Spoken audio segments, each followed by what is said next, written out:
Good morning. Today is Tuesday, November 20th, and we're back with another edition of Ask Joe, our Thanksgiving week edition. Remember also, next Saturday, December 1st, Joe will be in Eastlake, and I'll tweet that out as well with the link to the show.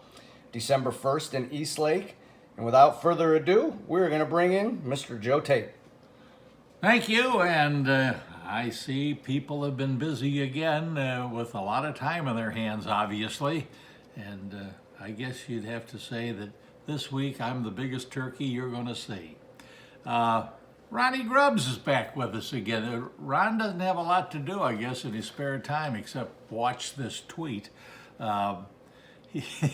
He reminds us that he was courtside when Ron Artest started a brawl, and well, that was a big thing in Detroit. Wanted to know what's the sporting event I was watching that had the worst brawl, and he thinks he knows the answer, and he does. It was the Beer Night Riot at the stadium back in the old days.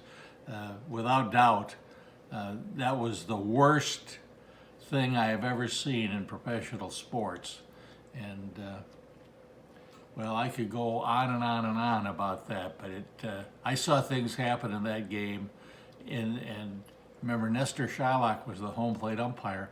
The Indians had come back to tie the game at 5, had the bases loaded with nobody out in the 9th when all this transpired, and Shylock told Herb Score and me that he wanted, if they could bring order out of chaos, to keep the game going to the end, but he said he was standing behind home plate. He was the home plate umpire, and he said he felt something at the heel of his shoe, and he turned around, and there was a hunting knife sticking in the ground right behind his shoe.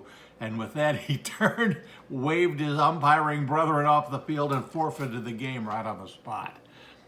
Oh yeah, here's a reference to yes, Virginia, there is a Santa Claus. His name is Craig Elo from Lubbock, Texas. That's not exactly the way it came out the night of the game, but I have no idea how I said that or why I said that. It just was there, and it came out, as did Wham with a right hand. That was something that I did not plan. It just popped out. The best ones are always spontaneous. Question is, who's your favorite play-by-play guy of all time? Well, there were some really good ones. In his prime, Chick Hearn with the Lakers. Chick just stayed around too long. And Bill King, who at one time was doing the Oakland A's, the Oakland Raiders, and the Golden State Warriors. He was excellent. He was excellent. There were a number, in the old days, a number of very good play-by-play announcers.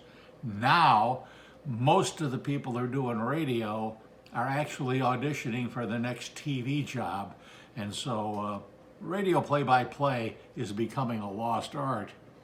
Here's a mention about Danny Ferry, and this fella says he thinks he got a bit of a raw deal in Cleveland. And you know what? Danny Ferry's one of my favorite people. He came to us in a tough spot in a trade for Ron Harper, and Danny Ferry would be the first guy to tell you he wasn't Ron Harper. And he had bad knees, and they paid him a 10-year contract, and he was a good soldier. He sat on the bench a lot, and then in seasons where we had injuries, he would stand up and contribute. In fact, until LeBron James wiped out the record book, Danny Ferry held a number of Cleveland Cavalier records. What was your very first play-by-play broadcast, and how did you get your start?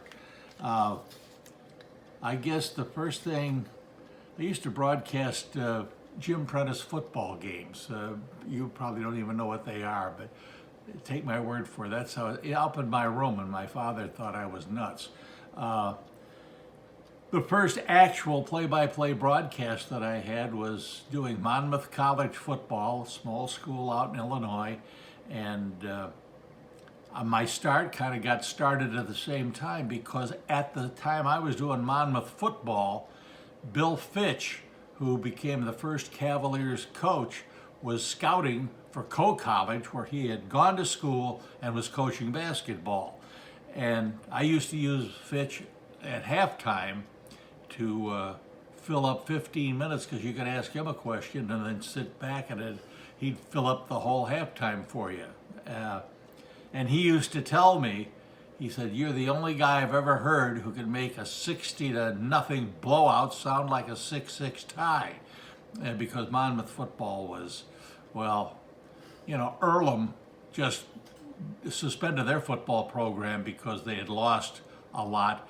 There was talk at the time of maybe Monmouth could try soccer in the fall rather than football. So it was not a good team, but Fitch remembered my work, and years later, when he became the first Cavs head coach, Nick Maletti said, "We got to find a guy who can make a bad team sound exciting." And Fitch said, "I don't know where he is. I'll see if I can find him and see if he wants the job." And as fate would have it, I had sent him a note congratulating him on becoming the Cavs head coach. So at that point, he knew where I was. I was in Terre Haute, Indiana at the time. He called and asked me if I wanted the job, and I think I exceeded the speed limit getting to Cleveland for the audition, which was the first home game, which I did in the hockey booth at the old Cleveland Arena. Nick Maletti afterward listened to the tape. Next morning at 9, signed me up.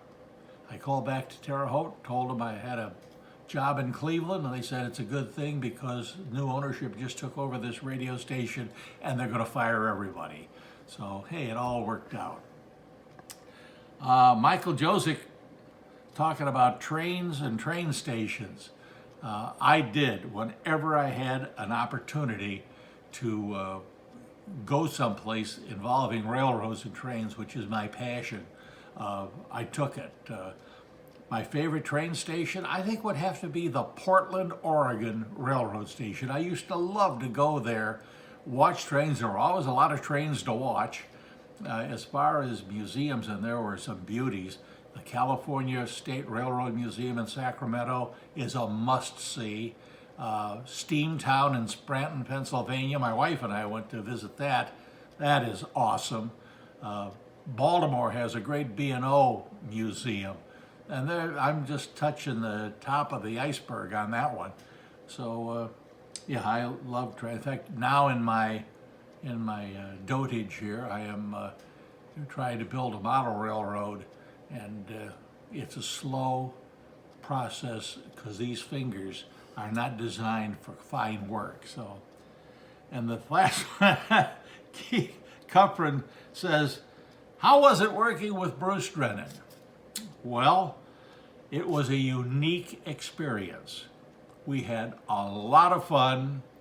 Bruce was one of the more interesting folks I have ever met. He's still on TV, I understand, and his wife made great chocolate chip cookies, by the way.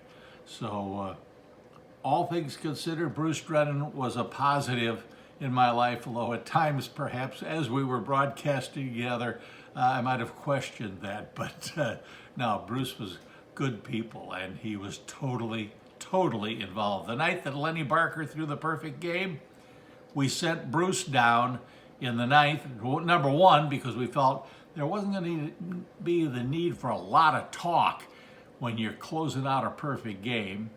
I think I said about 10 words the whole half inning. We sent Bruce down on the field because we knew he could get through everybody to get to Lenny for a post game. And boy, it was like a shark through waters at a crowded beach. He sailed right out there, grabbed Len, and we got the number. The other thing he didn't want to do, though, is send Bruce down during a rain delay, because he knew where the food was in the Indians clubhouse, and he wouldn't stop to talk to somebody. He'd go right in the clubhouse, and one night in Texas, he came out with a drumstick in each hand. It's unique. That's the best way I could describe Bruce Drennan. Well, that's going to be about it for this time, and I hope you enjoyed listening in, and I'm looking forward to seeing you on December the 1st. Have a happy Thanksgiving, everybody.